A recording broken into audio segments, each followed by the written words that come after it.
अस्सलाम वालेकुम, मैं हूं आपका एस्ट्रोलॉजर सलीम समी। खुशामदीद सियासत और नजूम के ऊपर। एस्ट्रोलॉजी में जैसे आस्ट्रो नोटिफिकेशंस बहुत ज्यादा आती हैं, इसी तरह सोलर एक्लिप्स की बहुत ज्यादा अहमियत होती है और खासतौर पर जब मंडेन एस्ट्रोलॉजी आए तो वहां पर सोलर या लूनर एक्लिप्स की बहुत ज्यादा अहमियत होती है। इस सूरज ग्रहण की अहमियत इसलिए थोड़ी ज्यादा है क्योंकि ये जुपिटर के दूसरे घर में लग रहा है। पहले भी 2019 में इसी तरह 6 प्लैनेट का इंजेक्शन भी हुआ था। लेकिन इस सूर्य ग्रहण में एक बहुत चीज इंपॉर्टेंट है कि ग्रहण जैसे ही खत्म होगा उससे चंद घंटों के बाद ही सैटर्न हाउस चेंज कर जाएगा, जो कि बहुत ज्यादा इंपॉर्टेंट है। फिर इस साल का जो बादशाह है वैदिक एस्ट्रोलॉजी में सन जो है 13 अप्रैल को आता है। 13 अप्रैल से वैदिक एस्ट्रोलॉजी से नया साल शुरू होता है। तो नया साल जैसे ही शुरू होगा तो उसका बादशाह जो है वो भी सन है और उसका वजीर भी सन है। और ये सोलर एक्लिप्स यानी कि सूरज ग्रहण जो है ये इसकी बहुत ज्यादा अहमियत बढ़ जाती है। और यहाँ पर क्योंकि सन का ताल्लुक रूलिंग क्लास से होता है, हुक्मरानों से होता है और रूलिंग क्लास से होता है, तो ये बहुत ज्यादा अहमियत इख्तियार करता है। अच्छा, हम समझते हैं कि हुक्मरानों के लिए, लेकिन रूलिंग क्लास में जिसके हाथ में अथॉरिटी है, जिसके हाथ में पावर है, वो किसी बड़ी कंपनी का सीईओ हो, किसी बैंक का बड़ा हो, जो जिसके हाथ में फैसले हो, या हमारे एसी डीसी जो बड़े मशहूर हैं हमारे यहाँ पे कि जी एसी साहब हैं, डीसी से, हालांकि वो आवाम के नुमाइंदे होते हैं, यानी आवाम के लिए खिदमत के लिए होते हैं, लेकिन वो तो किंग बने हुए हैं। जितने बड़े बड़े उन्हें घर मिलते हैं उसका कोई हिसाब नहीं है। और पुलिस या फौज में या कहीं पे भी जहां पर वो पावर रखते हैं, जहां वो डिसीजन लेने की अहमियत रखते हैं, डिसीजन लेते हैं, उन सब के लिए ये सूरज ग्रहण काफी मुश्किलात पेश खड़ी कर सकता है। क्योंकि 13 अप्रैल को ही वैदिक एस्ट्रोलॉजी से सन और वजीर भी होगा और बादशाह भी होगा, तो इसके इम्पैक्ट बहुत ज्यादा आते हैं। जब साल का बादशाह सूरज और वजीर भी सूरज हो तो हुक्मरानों के लिए, ताकतवर लोगों के लिए काफी ज्यादा मुश्किलात जो है वो खड़ी करता है ये। तो यहाँ पर थोड़ी देर के बाद सैटर्न भी, घंटों के बाद सैटर्न भी हाउस चेंज कर पाइसिस में आ जाएगा, जहां पहले से ही राहु, नेपच्यून, वीनस, मरकरी बैठा हुआ इंतजार कर रहे हैं, सन भी। क्योंकि राहु को नॉर्थ नोड कहा जाता है और केतु को साउथ नोड कहा जाता है। राहु के सैटर्न के जब भी इम्पैक्ट देखने होते हैं तो वो राहु से रिलेटेड देखे जाते हैं, और केतु के जब भी इम्पैक्ट देखने होते हैं वो जुपिटर से देखे जाते हैं। अब डेफिनेट यहां पर पाइसिस में हो रहा है, कालपुरुष कुंडली से ये 12वें घर में हो रहा है। समुंदर यानी कि पाइसिस समुंदर को है, पानी से रिलेटेड बहुत सी जो है कुदरती आफात, बहुत सी चीजें आपको देखने को मिलेंगी। और फिर मार्स भी केतु को देख रहा है, जुपिटर भी केतु को देख रहा है और सैटर्न भी केतु को देख रहा है, जो दहशतगर्दी, terrorist attack, accidents, road accidents, पानी में एक्सीडेंट्स, हवाई जहाज जितने भी हैं, ट्रेन एक्सीडेंट्स, ये जितने भी एक्सीडेंट्स हैं वो आपको देखने को मिलते हुए नजर आएंगे। और रूलिंग क्लास में कुछ डिस्प्यूट और कुछ को अपनी सीट छोड़ना पड़े, इस तरह के सूरत हाल आपको बनती हुई यहाँ पर दिखेगी। क्योंकि सैटर्न भी आ जाएगा ना, जब सैटर्न इधर आएगा बाय बर्थ किसी ना किसी के ऑपोजिट, बिल्कुल सामने, अगर वो पाइसिस में है तो विर्गो में जैसे केतु बैठा हुआ है, कोई ना कोई प्लेनेट तो बैठा होगा ना हुक्मरानों में से किसी के भी, तो ये बहुत ज्यादा इंपैक्ट डालेगा। यानी कि दुनिया भर में जितने भी गवर्नमेंट्स हैं या जितने भी ताकतवर हल्के हैं उनके लिए एक खतरे की घंटी जो है वो तो बज चुकी है। क्योंकि सैटर्न का ताल्लुक कैरियर से भी है, नौकरी से भी है, तो बहुत से लोगों की नौकरी दांव पे लगी होगी और बहुत से लोगों को नौकरी मिलेंगी यहाँ पर। अब हुक्मरानों के लिए जो खासतौर पर इत्तेहादी गवर्नमेंट बनी है उनके लिए शदीद मुश्किलात खड़ी होती हुई वहां पर नजर आएंगी। उनके आपस में जो रिलेशनशिप है, पार्टनरशिप है, उसके अंदर आपको डिस्प्यूट नजर आएगा, वहां प्रॉब्लम्स और वहां हुकूमतों के लिए थोड़ा मुश्किलात बढ़ती हुई नजर आएगी। बड़ी तेजी के साथ आपको हालात बदलते हुए यहां पर दिखेंगे, क्योंकि सैटर्न जब भी मंडेन लेवल के ऊपर या आपकी जिंदगी में भी बड़े इंपैक्ट देखे जाते हैं ना, तो वो सैटर्न से, जुपिटर से, राहु और केतु से। फिर बड़े लोग मंडेन लेवल एस्ट्रोलॉजी पे, हुक्मरानों के ऊपर, हुकूमतों के ऊपर, दुनिया के ऊपर, वहां फिर मंडेन एस्ट्रोलॉजी को काफी गौर से देखा जाता है।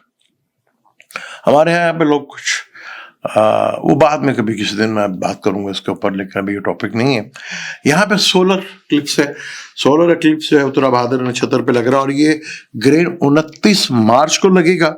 और ये पाकिस्तान में तो ये नजर नहीं आएगा, लेकिन दुनिया भर के बेशतर ममालिक में, अमेरिका में, कनाडा में, यूरोप में और अंटार्कटिका में बहुत से कंट्री हैं जहाँ पे ये ग्रहण जो है वो नजर आएगा। पाकिस्तान और इंडिया में जहाँ पे दिन होगा वहां पे ये ग्रहण आपको दिखाई नहीं देगा, लेकिन इसके असरात तो मिलेंगे। अब जैसे हमारे यहाँ कैसी जिंदा मिसाल है कि किस तरह असर होता है कि अगर कोई बाहर बैठा हो तो पाकिस्तान पे भी इसका किस तरह असर होता है, पाकिस्तानियों से बेहतर कोई भी नहीं जान सकता। क्योंकि अगर पाकिस्तानियों के किसी रिश्तेदार ने अमेरिका में कुछ पाकिस्तान के खिलाफ या गवर्नमेंट के खिलाफ कुछ किया है तो यहाँ उसकी फैमिली डिस्टर्ब हुई है, तो ये ग्रहण, तो आप ग्रहण से बचा नहीं सकते। आप चाहे ग्रहण उधर लग रहा हो, असरात तो इधर भी आते हैं ना। तो वो एक जिंदा मिसाल है हमारे यहाँ पे, इन 2-2.5 सालों में आपने देखा ही हुआ हमारे यहाँ। तो अब सूरत हाल काफी हद तक चेंज आएगी। गवर्नमेंट के लिए मुश्किल ही नहीं, बहुत मुश्किल है। ताकतवर हलकों के लिए ये ग्रहण मुश्किल ही नहीं, बहुत मुश्किल ग्रहण है। काफी कुछ प्रॉब्लमेटिक है। कहीं ना कहीं ये फेवर करेगा इमरान खान को ग्रहण, कहीं ना कहीं ये फेवर करता हुआ जाएगा, क्योंकि छठा घर है ना, छठे घर में ग्रहण बहुत अच्छा माना जाता है, क्योंकि वो इस वक्त किसी पावर में नहीं है। आपको अगर याद हो, अगर मुसलसल आप मेरी वीडियो देखते आ रहे हैं, तो मैंने आपको शुरू से कहा था कि पीटीआई एक अलग चीज है, इमरान खान एक अलग चीज है। इन दोनों का ये आज जो लोग कहना शुरू हुआ, मैं पिछले 2-2.5 साल से जब से ये सिलसिला शुरू हुआ, जब से मैंने आपको बताता आ रहा हूँ कि पीटीआई एक अलग चीज है और इमरान खान एक अलग चीज है। तो मौजूदा हुकूमत, चाहे वो सूबाई हुकूमतें हैं, चाहे मरकज में है, ताकतवर हल्के हैं, अदलिया है, जहां पे भी बड़े बड़े सरबराह, उनके लिए मुश्किलात काफी हद तक खड़ी होती हुई नजर आएगी। दुनिया भर में इसके असरात, खासतौर पर जहां पे ये ग्रहण नजर आएगा वहां उसके असरात 100% नजर आएंगे। पाकिस्तान में ये ग्रहण शुरू होगा 1:50 के ऊपर शुरू होगा और ये 3:47 के ऊपर कंप्लीट नजर आएगा और ये 5:43 के ऊपर खत्म हो जाएगा। लेकिन जहां ये नजर आएगा उसके रिजल्ट जो है 80 to 100% रिजल्ट देखने को मिलेंगे, और जहां नजर नहीं आएगा वहां 30 से 50% इसके असरात आपको देखने को मिलेंगे। और वो मैंने बता दिया किस तरह असरात मिलते हैं, क्योंकि जब भी ग्रहण लगते हैं ना तो लॉ चेंज होते हैं, कानून बदलते हैं दुनिया में, और कानून के थ्रू ही इंसानों तक ये चीजें पहुंचती हैं। क्योंकि सूरज ग्रहण भी अल्लाह की एक आयत में से एक आयत है। जो चीज इंसान ना कर सके, कुदरत कर सके, उसी को आयत कहते हैं। और अल्लाह की बेशुमार, कुरान के अलावा बेशुमार दुनिया जहां, पूरे जहां में बेशुमार आयतें हैं जो दुनिया में कोई और नहीं कर सकता, उसको भी आयत कहा जाता है। इन बुर्जों को किला कहा जाता है, जो हम बुर्जों को पढ़ते हैं इन्हें किला कहा जाता है। तो वो जो किला है बुर्ज हूत, वहीं सारे प्लेनेट, दोस्त और दुश्मन और ग्रहण भी लग रहा है। सन और मून तो फिर भी कम्बस्ट होता है, यानी गुरूब होता है, 15 दिन तुलू रहता है, 15 दिन डिक्लाइन रहता है। सन जब भी होता है जब वो राहु के करीब आता है तब उसे ग्रहण लगता है, लेकिन वो कम्बस्ट नहीं होता, ग्रहण लगता है चंद घंटों के लिए। कभी ये योग भी बना देता है, राजयोग भी बना देता है, क्योंकि पाइसिस में लग रहा है ना। तो जहां जहां ये जुपिटर जाएगा तो वो जिधर बैठे हुए प्लैनेट है, राहु है, मरकरी है, उसकी एनर्जी लेकर जाएगा, यानी नफ्स भी इसमें शामिल हो चुका है। तो बेशुमार वायरस भी पैदा होंगे, बेशुमार नई मेडिसिन्स को बेचने के लिए नए से नए नए तरीके ईजाद होंगे, क्योंकि वीनस यहां बैठा हुआ ना, मेडिसिन से रिलेटेड है, हीलिंग का भी तो घर है ना पाइसेस, जहां एक्सपेंस का घर है, खर्चों का घर है, इंपोर्ट एक्सपोर्ट का घर है, इन्वेस्टमेंट का घर है, सेपरेशंस का घर है, आइसोलेट का घर है। वहीं अब आप देखेंगे यहां पे सैटर्न के आने से लोगों में काफी हद तक जो अपने जरूरत के मुताबिक या अपनी लिमिट, अपनी औकात कह लें या अपनी लिमिट कह लें, उससे रिलेटेड लोगों ने लग्जरी चीजों पे खर्च किया है। सैटर्न कंट्रोल लाएगा ना, और बहुत सी चीजों पे कंट्रोल आएगा। पाकिस्तान में तो वीनस की दिशा चली, और वीनस की दिशा में जो हमारे यहाँ, चाहे वो अब यहाँ पे मैं अकेला सरबराहों को नहीं कहूंगा, उन्हें तो मौका मिला, धोए उन्हें हाथ, अवाम ने भी कम नहीं किया। ना मैं आपको कह सकता हूँ, ना मैं अपने आप को कह सकता हूँ, हमें जहां जहां मौका मिला हमने भी लग्जरी चीजों के ऊपर, अपने कंफर्ट के ऊपर खर्च किया। ये कड़वा सच है, मानना पड़ेगा। दुनिया भर के सरबराहों के लिए, दुनिया भर में जहां इत्तेहादी गवर्नमेंट है, दुनिया भर में जहां पहले से डिस्प्यूट चल रहे हैं, वो बहुत ही यहां पर चीजें आपको देखने को मिलेंगी, क्योंकि यहां बड़े बड़े इवेंट्स हो रहे हैं। ग्रेन लगेगा तो साथ, ये पहला सूरज ग्रहण है जो पाकिस्तान अभी लग रहा है 2025 में, 2 सोलर है, 2 लूनर है। तो यहां दुनिया भर में इसके रिजल्ट जो है वो आपको देखने को मिल सकते हैं। यहां पर खासतौर पर जो फॉरेन में है लोग हैं और वहां के सरबराह हैं, यहां पे भी खासतौर पर कोई भी बड़ा डिसीजन लेते हुए आपको अवॉइड करना चाहिए। आप थोड़ा सा आप सब्र कर लें। सन को निकल लेते हैं 13 अप्रैल तक, तो रोक के रखें 13 अप्रैल तक कोई बड़े डिसीजंस यहां पे कोई भी अब कर रहे हैं। अगर गैर जरूरी ट्रैवल है तो उसे भी अवॉइड करें। यहां बहुत कुछ होगा, बहुत सी चीजें, क्योंकि राहु भी अब निकलने वाला है ना, तो कुछ ऐसे ऐसे राज, ऐसी ऐसी चीजें आपको देखने को मिलेंगी जो इससे पहले कभी आपने सुना नहीं था। हालांकि 2 सालों में बहुत कुछ हुआ, लेकिन अब राहु के तो दुनिया भर के ऐसे ऐसे स्कैंडल बाहर लेकर आएगा जो आप सोच भी नहीं सकते। ये ग्रहण बड़ा इफेक्ट डालेगा अपने अंदर, क्योंकि इस ग्रहण के अंदर तो जुपिटर का है, फिर सैटर्न भी सेम डे चंद घंटों के बाद ही हाउस चेंज कर रहा है, तो बड़ा इंपॉर्टेंट होगा। फिर अगले साल का बादशाह भी सन है, वजीर भी सन है, तो हुकूमतों के लिए और ताकतवर लोगों के लिए और जो भी अथॉरिटी रखते हैं उनके लिए बहुत बड़ी प्रॉब्लम होगी। खासतौर पर पूर्वभद्र में है तो जो उससे ज्यादा चैरिटी इदारे हैं उनके ऊपर एलिगेशंस वगैरह लगना शुरू हो जाएंगे। फूड इंडस्ट्री के ऊपर काफी आप देखेंगे कि हाथ तंग पड़ेगा।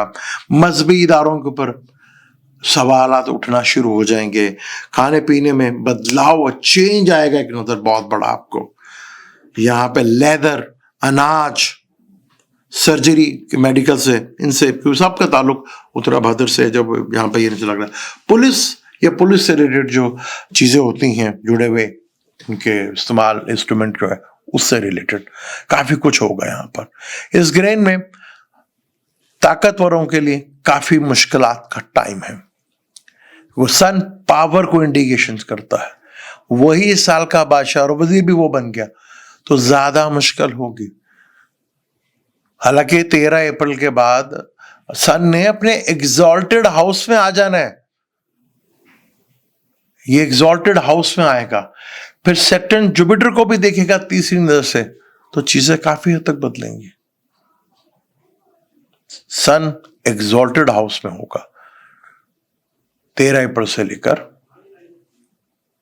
14 मई तक, और सानी बादशाह, और ये बहुत बड़े ये 2 महीने हैं।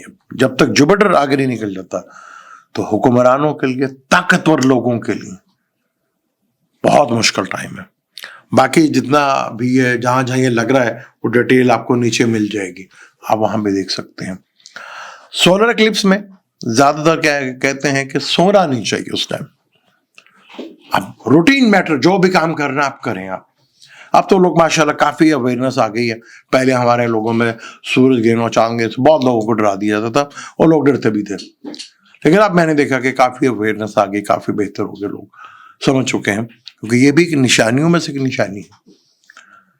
तो बस आप रूटीन मैटर में जो काम कर रहे हैं वो करें, जो कर रहे हैं आप करते रहें, बस सोने से अवॉइड कीजिएगा। क्योंकि बहुत सी चीजें सोने जा रही हैं और बहुत सी चीजें जंगने जा रही हैं। ये आपको अगले 2 महीने के अंदर बड़े आराम से पता चलेगा। चीजें खुल के आपके सामने आएंगी, खुल के चीजें आपको देखने को मिलेंगी। मुझे दें इजाजत, इंशाल्लाह मिलते हैं अगली किसी वीडियो में। अल्लाह हाफिज।